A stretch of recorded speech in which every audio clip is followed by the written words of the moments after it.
Hello, my name is Jerry Morris, call sign Widget. I fly with Team AeroDynamix, and I've been flying with the GRT equipment for several years now. And I thought I would put together a little presentation just to show you the way that I use my system out in the VFR as well as the IFR environment. There's no right way, no wrong way. There's many ways, as we all know in the electronic world, to get to the end result. So I would just like to take you through the way that I set up my system, power it up, get ready for departure, and later on we'll make some more presentations, carry you through climb, the different pages we have on the HXr, transitioning from the VFR environment to the IFR environment, and how to set up the approach, fly the approach. But right now let's go through part one, the power up and departure. I would like to say a great big thank you to the folks at GRT for giving me this opportunity to work with them, work with their equipment.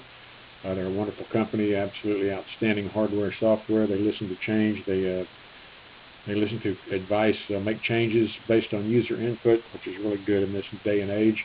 And most of all, I would like to thank you folks for listening and watching. As I said earlier, there's just one way of many. I'll walk you through the one way to use the HXr. As with so much of the electronic world, there are many ways to reach the same endpoint, and like I said earlier, there is no right way or wrong way. As long as you get to the safe conclusion that you want to get, then the equipment gets you safely to your destination. We've all done our job. Let's talk just a little bit about the switches and buttons and the soft menus of the HXr. We'll call that the buttonology.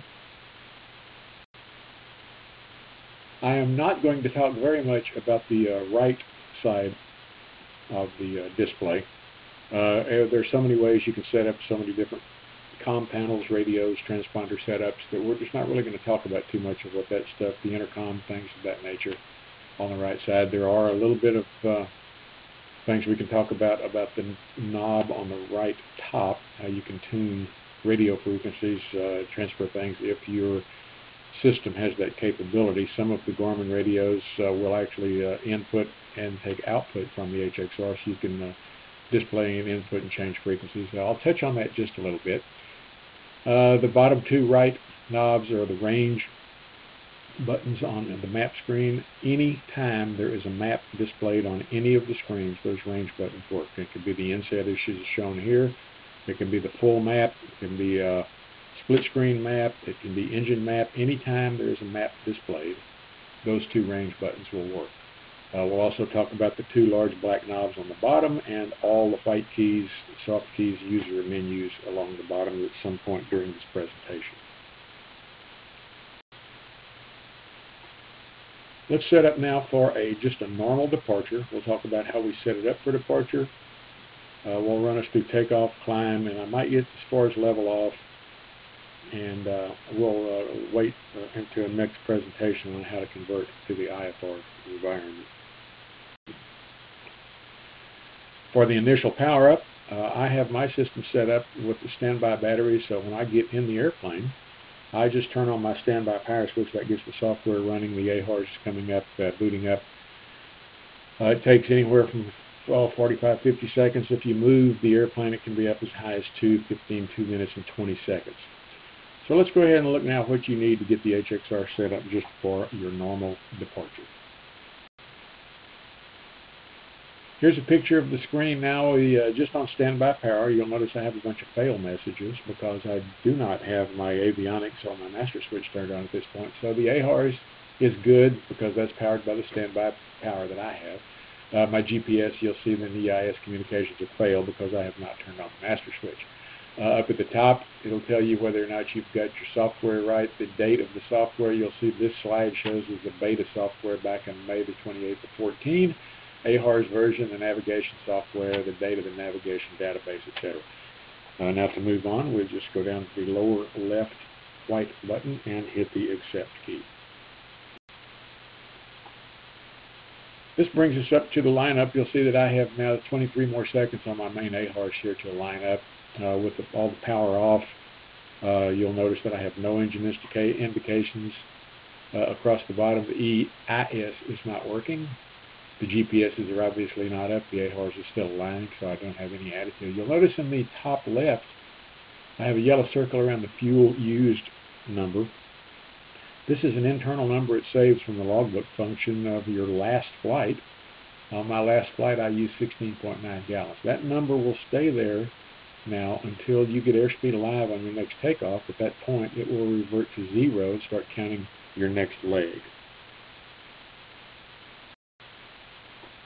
Here's a screenshot now of the AHRS coming up. I've got the master switch on ready for start. You'll notice that I have some EIS indications now down on the bottom. And the engine instruments up on the top left, and all the various alarms that are present to the EPIS now from the EIS, as well as through its own internal workings. It shows that I don't have serial inputs coming in from my radios or my GPS. So this is what you'll get when you first power up and the AHRS is just aligned. Now we are powered up the avionics, and this is the avionics check page. I've got a Garmin GTN 650, so when you run through the setup on that and do the acceptance screens of this databases, it is going to give you the needles automatically. You don't have to do anything to the EFIS. It will give you the half left, half up for the localizer glide slope indications. You'll notice that Garmin is 10 nautical miles, 135 degrees. So that's all generated from your navigator input to the GRT with no input at all required from the user. This is just what the screen will look like once you start your power up and get your avionics warming up. You'll notice that the GPS has come up now, and it's showing what the GRT or the GTN 650 is showing in the screen. If I would expand it out a little bit, it's up in Kansas near where the Garmin area is. So that's what's being indicated right now. As we get ready to start now, we need to set our barometric altimeter and get ready for our flight. So if you'll just push the white button under the blue baro, that will take you over to the adjust screen. You'll notice now that it says adjust your altimeter. You can either punch the standard 2992. I can cancel out of it with no change at all. Or I can rotate the black right knob and set in the current altimeter setting just above the adjust window. And you'll notice that it's displayed above the altimeter tape up in the top of this picture also. So whatever I spin in with the knob, the altimeter setting will be there. I spin in the correct altimeter setting and push the knob, and that will take you to there. Okay, we also need to set our fuel. If we've fueled the aircraft during our layover, our stopover, since our last flight, we'll do that. You'll notice I have my thumb under the More button. Now, More is exactly what it says it is. It takes you to a lot of different other options. We'll talk about that in just a second. But let's go ahead now and press the More, and that will take us into our settings for the engine. You'll see to the right we have autopilot presets. You can get into the menu, set menu, demo things. For right now, we want to get into the engine page. So let's go ahead and push the More button under engine now. And that brings us up to the set fuel. We have the lean on, the lean off, and later on there is another addition that I will talk to. We have a lean reset now. It's not displayed here. This is the older software. But right now we want to set the fuel that we have added into our aircraft. So go ahead and push set fuel. And that brings us up on the left soft key, depending on what you have for your various aircraft. I top mine out at 41 gallons. The actual RV8 has two 21-gallon tanks. I choose just to make it 41 in case I don't get it completely running over the brim to the top, and I know pretty close exactly how much fuel I have. So if I top off, I just push the the left button here under the 41. Or if I've only added just a specific amount of fuel, I will be able to spin it over here on the right side and spin the fuel up to what I have now. I added some extra fuel. I had 23 gallons remaining when I shut down, and I believe I wanted to add 8 or 15. I'm not sure here. Anyway, just run the number of the 23 here, run it up to the total amount is. For instance, if I had 23 and I added 10, I would run that up to 33 gallons, the set fuel, and then push the right knob. Okay, we're going to get a bunch of alarms now since we haven't started anything. You'll notice I've got the oil pressure, the fuel pressure, and several other in amber. they will, each box will have a red outline, so as you acknowledge them on the bottom, you can turn each one of them off on the oil pressure, fuel pressure, and then the amber. You don't have to acknowledge every one of those. You only have to acknowledge the ones that are in the red. So let's go ahead and do that. We want to acknowledge the oil pressure and the fuel pressure. And then they have also put in a change in the latest software that I had a beta here, so I was aware of it. But if you want to change your alarms, go ahead and let's push the alarms soft key down at the bottom. And that brings up the new feature now that disables a lot of the alarms. If you have all selected, all the alarms that were previously shown on the page will light up. A new feature that we have now is you can have fuel pressure and oil pressure, which is annotated as such. And if you punch those, it disables everything for this flight except the fuel pressure and the oil pressure, which for us were very critical. We, as on Team AeroDynamix, requested that we have this because we would be, anytime we did aerobatics or got close to the ground, we'd get obstacles, alerts, any kind of alarm that we had would pop up, and every time we came back close to the ground, we'd get the obstacle. So we requested this, and they graciously agreed to put it in. Now, it's going to be quite useful also, not for just out doing aerobatics, things like that, but consider, for instance, when you are flying just in doing touch and goes in the pattern. You really don't need to have the obstacle come on every single time you turn back towards the runway or fly over a tower on the departure point or something like that. So very useful for normal flying also. Anytime you depower the unit, power it back up, it will automatically default to the all alarms. Or in flight, you can just go to the alarm thing and reselect all. It'll be highlighted by the green bar under it. And that will be the alarm feature that you have selected. Now for our normal departure, we have to select an altitude we want to climb to. So you can just spin the right knob over here, and you'll notice that the yellow arrow, it will show you what you have above the set altitude, vertical rate, and by the right knob. It will also come into your vertical autopilot window up at the top right of your PFD display. So whatever you set in there, it will do it. Now there's two ways you can exit it, and it'll just set the altitude, and you won't have to worry about a speed, or you can push the right knob, and it will bring up, do you want to set your climb speed? Here I've selected 130 knots as an en route climb. Also in the lower left, you'll see that you can set your climb 1 or climb 2 speeds, and these are the speeds that you have previously selected in your set menu. So there's 3 different ways you can do it. You can do climb 1, climb 2, or you can just set the climb speed that you wish and then push the enter knob on the lower right side. Now we need to tell ourselves where we want to go for a flight plan before we even crank up and start out here. So push the flight plan button. And that will bring us into the flight planning pages. Notice that I have a blue thing here. It's the internal flight plan. And this is going to be predicated on what you have powering your GPS as an input feed for your navigator function of the HXr. If it's an internal GPS, it'll be blue. External will be yellow. We'll talk about this at length a little bit later. Let's just say we want to go direct from point A to point B here in the internal, so I'm going to hit the direct button. That brings up the selecting soft menus over on the left side. We're going to set in the airport, and you just tap down. If you go, for instance, in the same column 2, you'll need to hit the K and then go over to the right knob. If you go from KA or K to the 3rd, 4th, or 5th columns, you can just punch the button under the K, then you can go directly over, punch the 1, 3, 4, or 5 columns. You don't need to advance. The only time you need to actually hit the knob over here is if you want to, for instance, go to KL. I would hit the K, go over and hit the right knob, then hit the L. So let's go ahead and continue to push in our destination that I'm going to on this flight. And we're going to KBGM. That's Binghamton, New York. I was going up there. So we can put it there, or if you're navigating with your external flight plan, you can use your nav radio and it'll automatically feed it into your external flight plan. You'll notice, like I said, at the top of this, the active direct to is blue. That means that I'm navigating on the internal GPS, and if it was yellow, I would be navigating on the yellow, or the external GPS. We are now ready for our takeoff. We have set up the unit for our VFR departure. We've got a normal takeoff and climb. We'll get us to the screen and map modes in the next session, and later on in another one we'll talk about engaging the autopilot.